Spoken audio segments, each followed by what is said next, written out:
It was the beginning of a big day at the Blue Mountain Quarry, and it was going to be a busy one. Paxton was just at the bottom of Owen's incline when he was met up by Peter Sam and Sir Handel. The lads did their usual greet and talk to each other. Good morning, Peter Sam. Sir Handel, how are you two doing?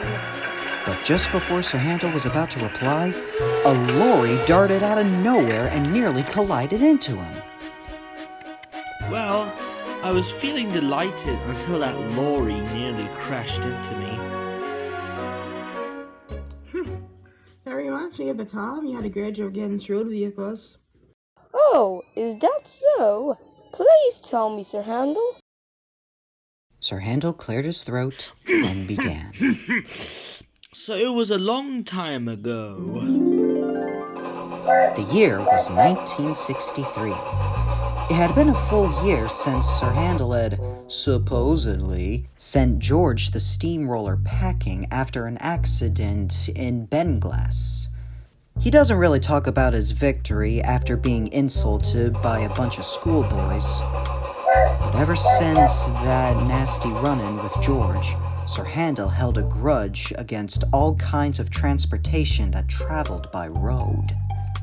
You know, lads, we're a timely bunch with no hassle. We can get the jobs done. I don't see any reason roadways should do the same. Bloody copycats, thinking the buses and lorries will replace us. Hogwash, Sir Handel. You do realize most of our crewmates comes to work here by cars. But try as the engines might to persuade Sir Handel to think otherwise, he couldn't get his head out of the clouds about the railway's so-called superiority. The next day, it was pretty calm at the yards until Sir Handel puffed in. Oh no, what is it? Look out, ladies. Here comes that blue cigarette head. Oh, be gentle. Long ladies, I'm feeling chuffed today, and I want nothing to ruin this day. Stay now, boy. But it was no use reasoning with Sir Handel's arrogance.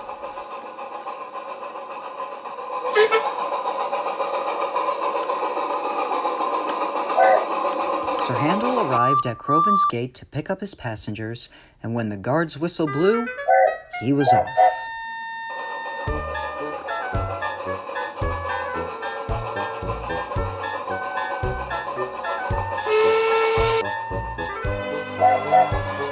He gaily puffed down the line with his lot of coaches, and whenever he saw road vehicles off to the side, he would wheesh at them rudely. At Renea's station, things were peaceful, but all of that was about to change when a little boy thought it'd be fun to drop stones on a railway crossing. Oi, little boy! Then there was trouble. In the distance, the guard could hear the sounds of a puffing engine, followed by a whistle. It was Sir Handel. Stop the train! The guard waved his flags frantically, but no avail. That's strange. This isn't one of our stops. But Sir Handel decided to put on the brakes anyway. A little too late. Poor Sir Handel leaned on the side, dazed and confused. The passengers were quite startled from the derailment as well. The boy's father eventually arrived at the scene, and the station master told him everything. You are forbidden to watch trains until I can trust you again. Do you hear me, young man? I just got off the phone from Mr. Sam. The other rangers are busy, so you have to be taken to Croven Gate, roads by road. By road? Sir Handel could not believe what he just heard. Peter Sam took over Sir Handel's train, and he arrived just in time to see the commotion. This is undignified. Haul off to the works via lorry. Put me down, you great yellow gas guzzler. The lorry's driver said nothing. Peter Sam, on the other hand, couldn't contain his amusement. Sir Handel's grumbling prolonged as he was pulled away from Reneus and made his way to the Crovansgate Works. Along the way, he wanted no interaction with the lorry's driver, so he just looked away into the views. It was quite a lovely sight.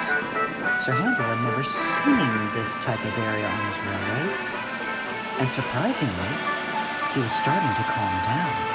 It's peaceful, isn't it? Yup, your railway really does have nice views.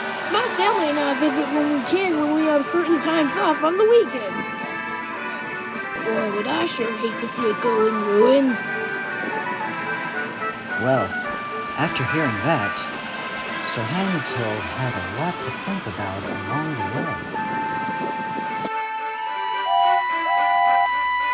The trip wasn't too long, and without any trouble, they arrived at the Crovansgate Works, where Sir Handel was dropped off and had his flanks repaired. Come the following day, he was all repaired and ready to go back to work.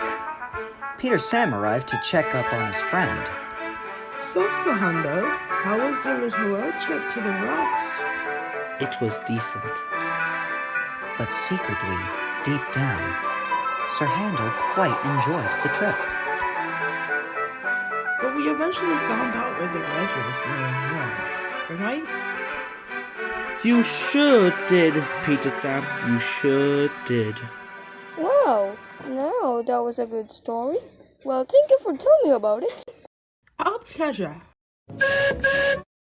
We'll have a big day of work ahead of us. See you later, Rockstar. And with that, the engines went back to work.